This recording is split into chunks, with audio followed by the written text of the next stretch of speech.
Good morning. My name is Miss Eakers. I am an official Once Human content creator, and I'm here to talk about Way of Winter, the new PvE scenario for Once Human.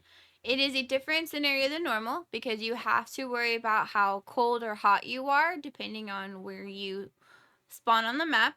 But you also have these Chaos Weavers that can wreak some havoc on your territories. There's also a new thing called Thermal Towers, so I highly encourage you find a hive. The hives have been updated to 16 players, and you all should work together to upgrading your thermal tower.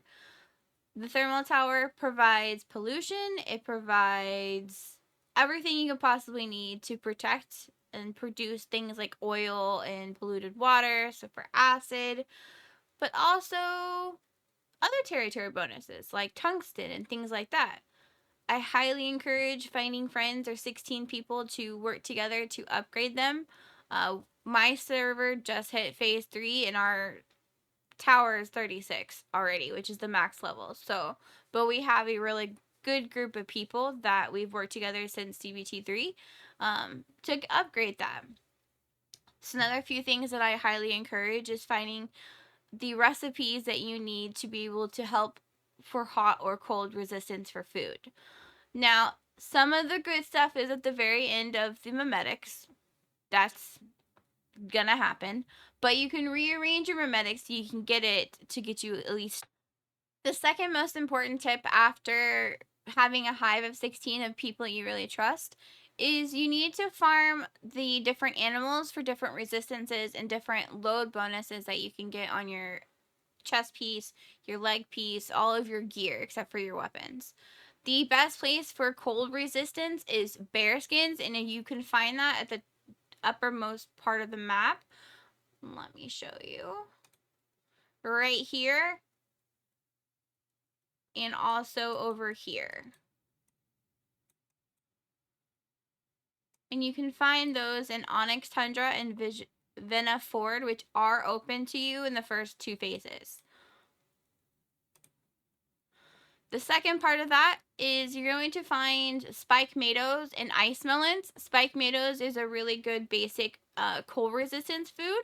And then the icy melons is really good for heat resistance when you unlock that in phase 2 to get into the hotter part. Another huge important thing is that when you are crafting your gear, there is a way to change the hide that you are using, if you will.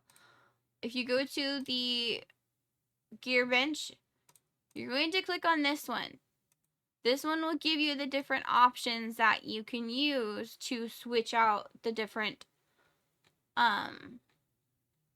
hides that you have.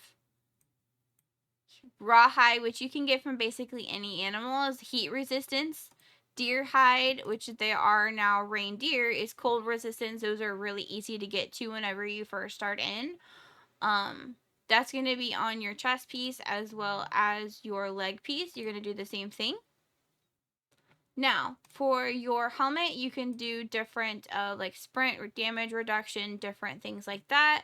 You can scroll through the different ones that you get.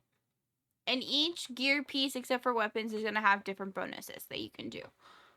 Spicy or salty roasted spiked tomato is the basic food that you can get for cold resistance by 10. And then ice melon drink is the heat resistance by 10. These two were easily found. They are in the memetics though before you can actually get to it. This one right here, which is 4 down. Dishes 2 is going to have the ice melon and spike tomato where you can actually get heat and cold resistance really quickly.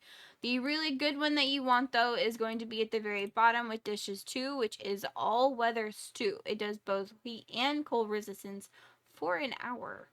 Now, if you are joining a server that's already been opened, make friends with somebody who's a level 50 that can make these for you. Or they have the perk that makes it last 5 days in the kitchen. But that's just a few tips that I can give you for Way of Winter. If you have any questions, please just put them in the chat. Have a good one.